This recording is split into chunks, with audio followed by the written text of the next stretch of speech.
Okay, next let's talk about prerequisite for the course and the course text. Well, according to the course catalog, successful completion of English 161, Academic Writing 2, Writing for Inquiry and Research, or if you are a transfer student, an equivalent are required for this course. Now, what does that mean? If you are currently taking 161, do not drop this course. We'll manage and get you through it. Quite frankly, English 161 is a good course, and I think it will help provide useful information to help you with your business written communication, but it's certainly not the only way to go. So again, if you've got it, great. If you don't, and you're currently taking it, fine. As far as a course text is concerned, we're not going to have one. Why? Well, quite simply, I find all of the business communication, managerial communication texts out there are mediocre at best. About 10% of it is useful information. The other 90% is what I would call filler. Probably because they really can't sell a textbook for $150 if it's only 30 pages. So again, I'm a little biased in this area. What I will do is provide you all your readings, and the viewings, videos in this case, will be provided to you by me. This is the information I think will help you. There's no filler, there's no frill in it. It's going to provide you what you need to know. And then based on that knowledge, we will proceed accordingly. Okay, let's move on now. Okay, onward. Special equipment and software. Well, yes, there is a specific requirement in software, computer equipment and software requirements. First of all, I want you all to bring at least one of the following to class, every class, either your laptop, a tablet, or a smartphone which you can connect to the internet. Why? Because you will be using it in this class. Now, if I, for example, ask a question and no one has the answer, I will say, look it up, folks. There will also be times where you will be working on team projects where you will have to access, all of your team members will access a specific site, maybe a Google Doc, and work on it together. So if ideally, I would bring either a tablet or a laptop. If you're very good at using the smartphone and you can do a lot of, shall we say, typewritten work on it, that's fine to use. However, if you do bring your smartphones, put them in silent mode. If you have to text somebody, wait and save it for another class. One other final thought is if you must answer a text, you get a text. You get your little buzzer, your little, well, hopefully no tones, but you get a buzzing sound, and you look at it and you must answer it. Get up, simply walk out of the classroom, answer it, then come back. Don't do it in the classroom. That's quite disturbing.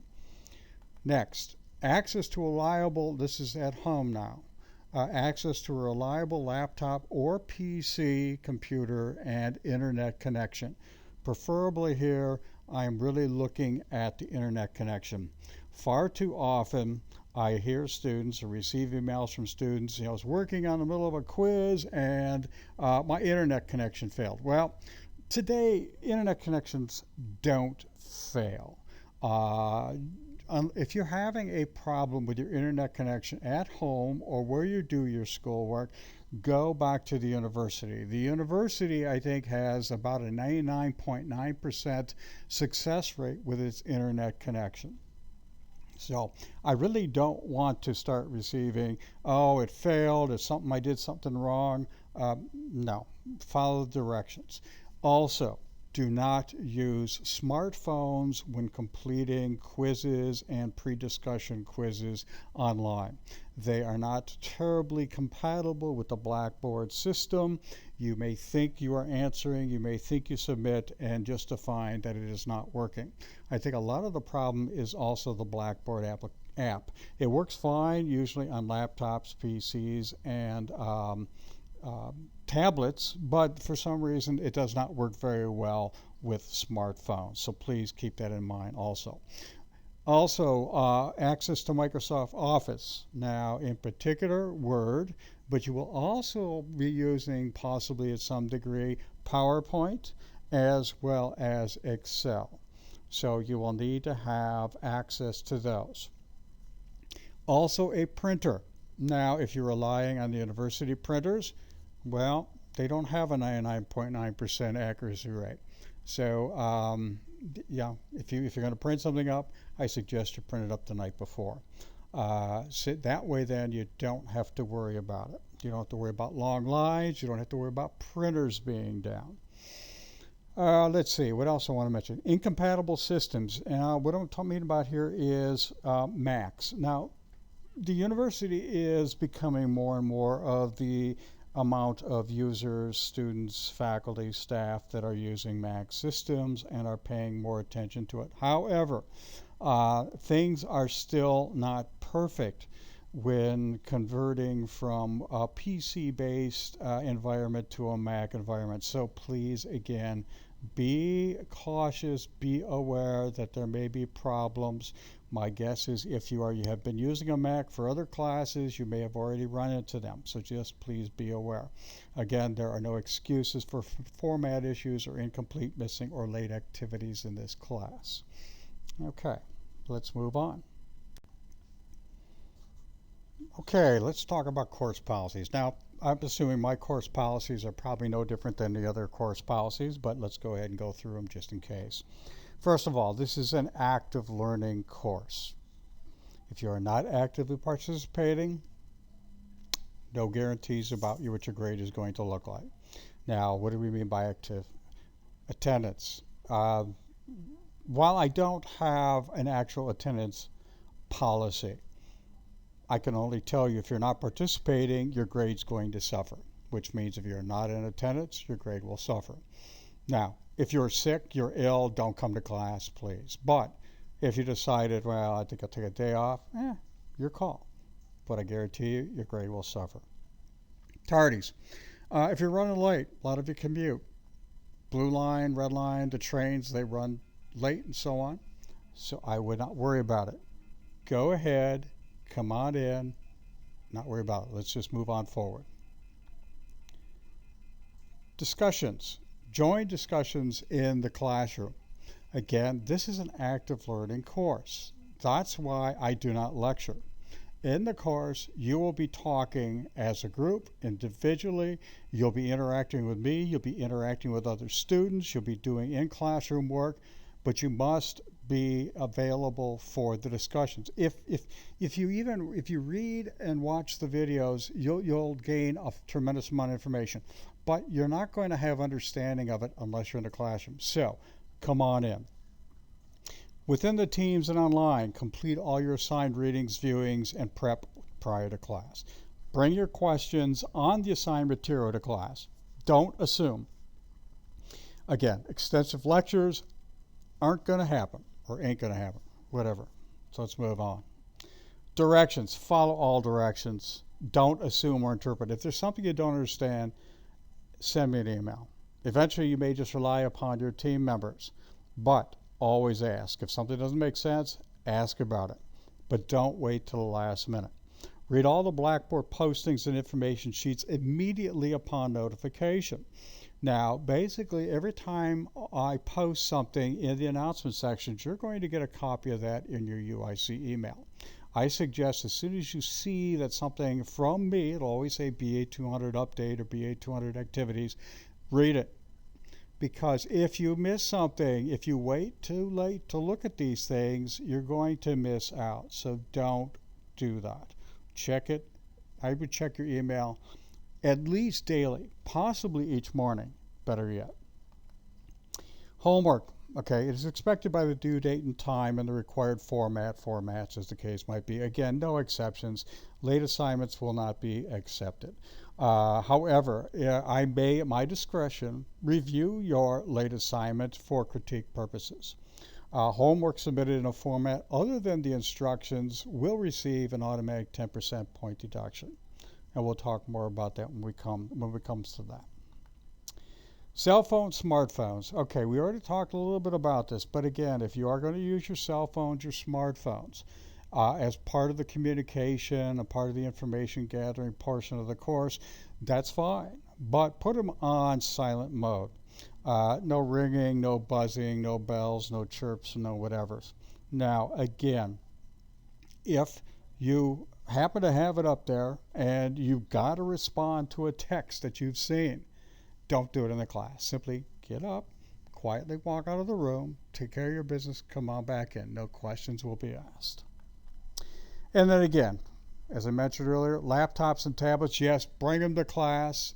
If you have a backpack, you feel comfortable with lugging it around, do it, because we will be using those in the classroom. Let's move on now. Okay, as I mentioned earlier, this course is divided into 5 modules. Each module relates to a specific aspect of communication and the business communication process. The first deals with basic communication itself. We all know how to communicate. We know how to speak with someone, how to write with someone. We know how to understand. We know how to reply or to develop and apply some kind of response back to them. But it is necessary, it is highly important that we have a thorough understanding of a complete communication process for effective business communication. The second module deals with this concept of critical thinking and pre-writing. Now, we all know how to think. That's a given. You think 24/7, 365 days a year. Sometimes you think you know you're thinking, and sometimes you don't even have a clue. There's a difference between what we call subjective thought and critical thought. The problem is, for the most part, people do not use effectively critical thinking. They rely far too much on what we call subjective thought, on emotional, on gut response reactions, and unfortunately that leads us into problems. So we will be spending significant time in Module 2 and beyond when it comes to critical thinking. Next, we're going to talk about the pre-writing. The pre-writing is basically organizing these critical thoughts. After we've come up with a situation, a problem, we've come up with thoughts that help us resolve the issue, and then we organize these thoughts. This is the pre-writing component. Again, this is highly important for your success in this course. This will be again conducted in weeks 2 and 3. Again, there will be overflows, so it won't be exactly weeks 1 and 2, 2 and 3, but there will be some flow. This will give you kind of a guesstimate of what to expect. Module 3 deals with the basic writing. Now, the basic writing deals with the acceptable, efficient use of the English language. Now, I am not an English teacher. I've never aspired to become an English teacher. Frankly, I found English relatively boring in school. But that's neither here nor there. The point is, you have to have a very basic command of the use of the English language. Now, if English is not your strong suit, if you are English second language student, I'm not going to be able to help you much here. However, the university does have the Business Writing Center, which is Grant Hall. Also, the College of Business provides tutoring for BA 200, which we will talk more about. But you do need to have this basic understanding of writing and the use of the English language. So this is where we will spend some time here. Next, we're going to move on into the guts, if you wish, of this course, and that'll be probably beginning in week 5, maybe a little sooner. We'll see how things go, but this is the business writing. Now, in this section, we are going to talk about the very basic written components, mediums, if you wish, that are used in business, and they are email, memorandum, letters, and reports. Okay, this is how these are the vehicles, these are the mediums that we use to communicate in written form within the business environment. Now, there are three specific modes, if you wish, that you will be using. Most of the writing you will do in business is what we consider routine. Asking questions, sending information, very basic information. The other two, which you will use and need to have an understanding of how these work, are negative and persuasive messages. Again, these will probably represent a fairly small portion of all of your business writing, but again, you need to know how these work. So again, this will be in Module 4. Module 5 will be another large portion of the course, and this is what I label complex multi-level business communication. Now, in Module 4, you will learn how to write an email. You will learn how to write a memorandum, letter, and a report. This is one directional only. You may respond to something, you may request something, but again, that is very two-dimensional. In reality, in business, you will have what I consider complex multi-level communications. You may have one event which may have multiple individuals that you need to communicate with on multiple topics. This is the fundamentals of the course. This is where you need to be able to organize, keep track of everything, determine what is the best format to use, the best message mode to use, and again, this is where you will learn the realities of business communication here. So again, Module 5 will be a very important part of this course. There will be specific activities and assignments, yes, and there will be specific due dates that will be required.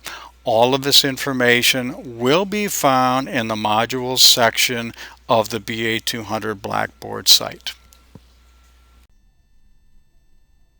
Okay, points, course points. First of all, everything in this class is based on points, total points. So if there's 200 points at the end of the term, 180 to 200 will be an A.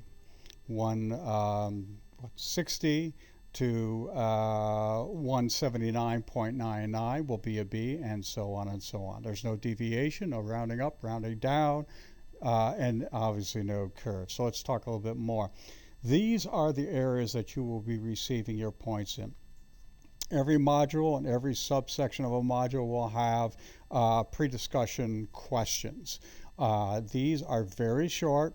They typically occur when you are assigned a reading or viewing or combinations of both, and you will complete these pre-discussion quizzes, if you wish, prior to the discussion at the next class time.